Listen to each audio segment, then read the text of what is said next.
আসসালামু আলাইকুম, হাসান এভিয়ারি 92-তে আপনাদেরকে স্বাগতম।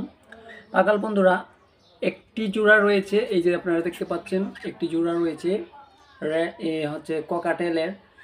এটা হচ্ছে একটা হচ্ছে গ্রে আর হচ্ছে একটা সিনামন, এর সাথে দুইটা বাচ্চা ছিল, একটা বাচ্চা এখনও রয়েছে, এই যে দেখতে পাচ্ছেন মাশাল্লাহ বাচ্চাটা সেলফিট হয়েছে অনেক আগেই।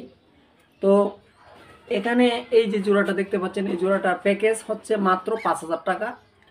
এটা দুইটা তিনটা করে বাচ্চা করে। আনফর্চুনেটলি এর বাচ্চাগুলি ঠান্ডায় মারা গেছিল। তো এখন রয়েছে এই যে প্যাকেজটা মাত্র 5,000 টাকা। এখানে রয়েছে আরেকটি জোড়া, এই যে আপনারা দেখতে পাচ্ছেন, মাত্র 3,500 টাকা হলেই আপনারা এই জোড়াটা নিতে পারবেন। এটা এখনও ডিম বাচ্চা করে নাই, ডিম বাচ্চার জন্য প্রস্তুত। এখানে একটি জাবা রয়েছে, ফ্রেশ সিলভার জাবা। যারা নিতে চান মাত্র 1,500 টাকা ওরা নিতে পারবেন। একবারে ফ্রেশ, কয়েকবার ডিম বাচ্চা করা, 4টা 5টা করে বাচ্চা করে, আলহামদুলিল্লাহ।